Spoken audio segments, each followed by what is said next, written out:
Hello guys, so this is how to book a meeting on your Google Calendar and then Google Meet using your phone. So this is Google Calendar and this is Google Meet, this one in the middle, right? So I'm going to go first on Google Calendar. This is my Google Calendar. I'm going to be using August, the month of August, to explain this, right?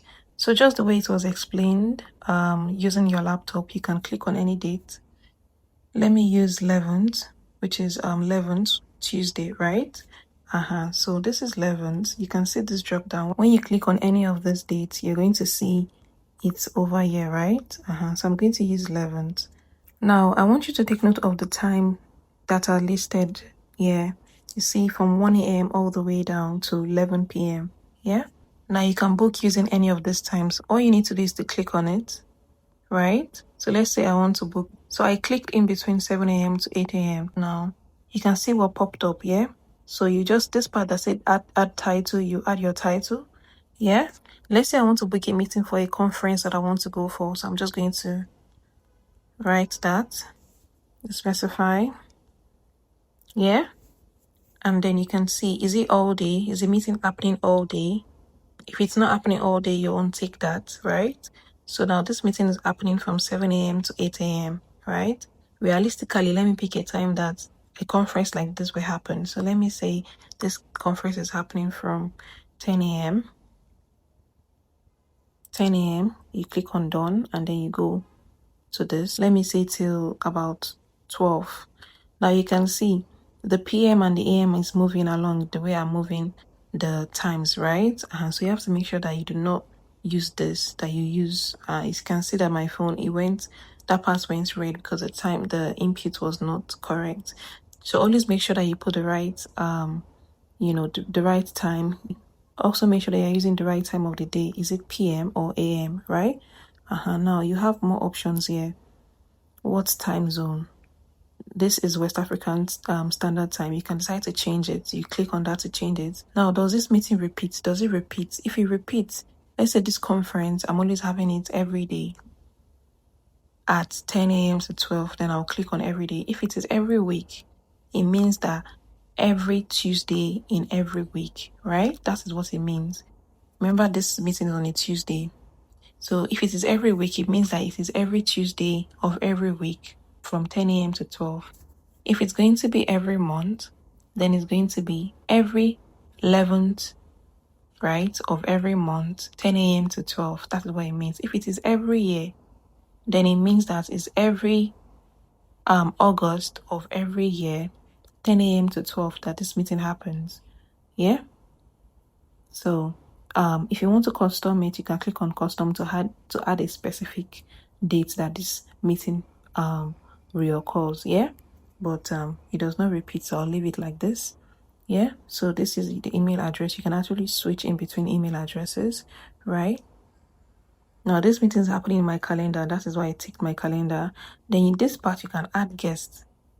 You can add whoever is going to be attending this meeting, right? Now I've clicked on this particular email address, which is also mine. So I'm just showing you this. I'm just using this as an example for the sake of this tutorial. And I'll click on done, right? I've added a guest. You can add more than one guest if you want, right?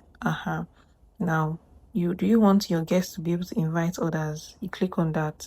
You can modify the events. Do you want them to be able to invite? If you don't want them to be able to invite others, you untick. Do you want them to be able to see the guest list, meaning the number of people that have been invited to this meeting? If you want them to see it, if you don't want them to see it, you untick, right?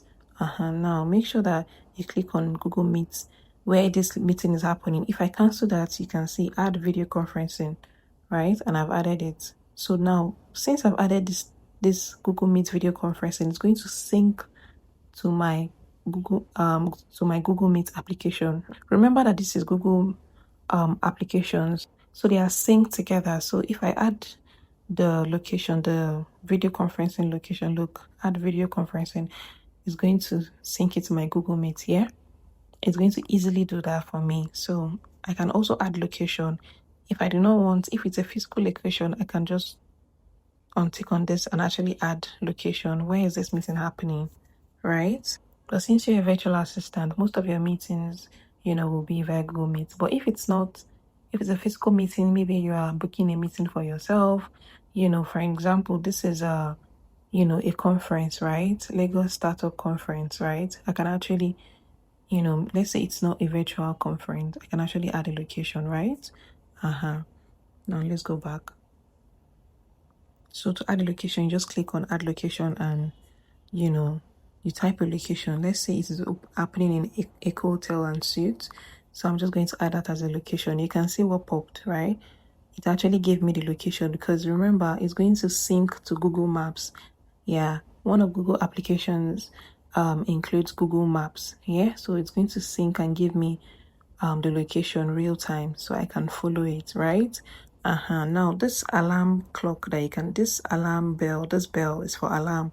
Do you want to be reminded 30 minutes before the meeting? If you click on this drop down, you will see, or you don't want to be reminded at all, or do you want to be reminded 10 minutes before, 7 hours before, 1 day before? You can add a custom time if you want. Now, default color, this is the color that will pop, that will show in your calendar, right? The colors that you see in your calendars that makes it beautiful. I can decide to use this one. There are different colors that you can actually pick from, right? I can decide to use this one. Then you can add description. Description is like, what is this meeting about? Do you want to, especially when you have guests involved, you can actually like to add a description just to, tell them a bit about the meeting. If you want to add an attachment, Google Drive attachment, you can do that. You want to add a file. So for default visibility, if you share your calendar with someone, and you give them access to be able to see all event details, and if you make this public, they'll be able to see the event details, right? But if you make it private, they won't be able to see, even if you've shared your calendar with someone. So you can actually share your calendar with someone, by adding their email address. Busy, make sure that if you do not want anybody to book a call with you while you're at that meeting, then make sure that you put it on busy, not free, and then you click on save. Now I've saved it, and of course, I actually added an email address. I added an invite, right? And that invite was me. So I got a notification here. So when you add someone as an invite, they will definitely get notified, you understand, via email, just like I did. Now, if you notice, my meeting is clashing with the time block that I have. So I blocked time for myself, 9 a.m. to about 11 a.m. on this particular date, on this Tuesday, right? So the meeting that I booked for 11 a.m. to 12 is actually clashing. That is why you can see it overlapping on each other like this. So I'm going to have to, so when you're booking meeting, make sure it doesn't clash. So you have to check what, was there before. Is your client's booked? Is that time taken? Yeah. In this case, this time is taken, right? At least this rest time is around 9 to 11. And this meeting is meant to start from 10. So it's actually entering into the rest time, right? Which I have blocked, right? So we're going to have to adjust that. So in this situation, in this case, you have to, maybe reach out to people involved, or if your client does not mind adjusting this rest time. So in this case, I'm going to adjust the time that I've blocked.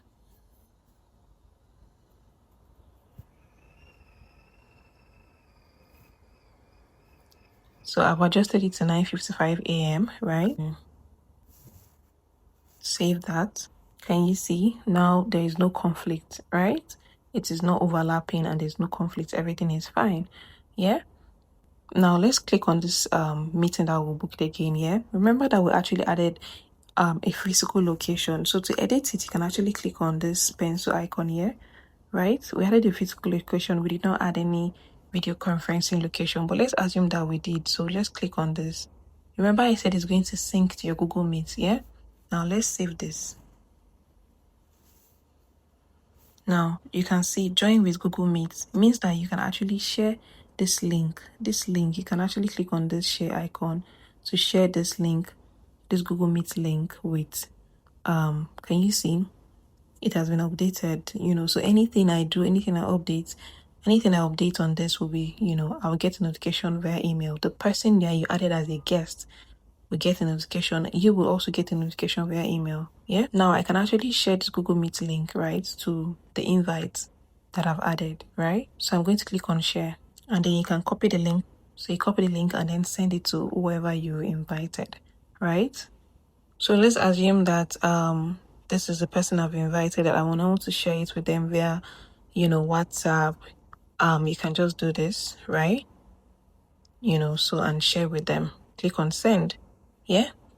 But most of the time you might have to share these booking links via email. Although if you've added their email address, they will have received a notification via email, but it still demands that you should, send, them a booking link, the booking link via email. So you just be like, hi, let's say the person's name is Sandra. Hi, Sandra. Then the comma, you take paragraph. Here are the details for the meeting happening, on this date. Kindly click on the link below to join. Thank you, and we look forward to seeing you, or we look forward to meeting you, warm regards. So yeah, you send that via email, yeah? Even if yes, they must have gotten a notification via email, you can still, go ahead to send them a mail, an official mail. If this meeting that you booked was booked on behalf of your clients by you, then you will need to, also share it with them and also remind them, follow up, remind them, a day before and also on that date. Yeah, maybe like 2 hours or, this meeting is for what?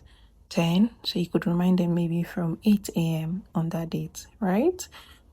So they do not forget. Do not say, oh, because they have the notification, I send them mails, then that's their problem. No, it's actually your problem as well. So you should actually do well to remind them. So when you come to my Google Meet, this is my Google Meet, yeah? So any meeting that has been scheduled, if I have a meeting coming up today, the most recent meetings, yeah, that is happening on that particular day will be showing up here. You understand? So the one I booked for August is not going to show because we are still in July. This video was made in July, so it's not going to show, right? If I have a meeting for next week, it might not show as well. Yeah, so it's the most recent one that would show. Yeah, but even from your Google Meet, you can actually book a meeting as well. Let me show you how that works. So you click on new, and then you can actually create links. So you can book an instant meeting, right? If I want someone to join this meeting, I'm going to copy this link. Yeah, copy to clipboard and then share with them. Do you understand? So I'll share it with the person, right? Or I can just click on share and still, maybe send it to the person on WhatsApp or just copy the link as well. And then for me, I'll click on join meeting to join the meeting, right? That's what is going to happen. Yeah. And when you click on join meeting, let's see how that works. Now you can go ahead to, make sure you, turn off your camera and also turn off the voice. It is when you have joined the meeting and you're fully ready to start, that is when you will turn this on just to protect yourself. Because when you're working from home, you might get really comfortable and forget that you've joined a meeting. So your camera should be turned off before you click on join, right? Now look, you can actually share your screen, right? You can use companion mode. Yeah.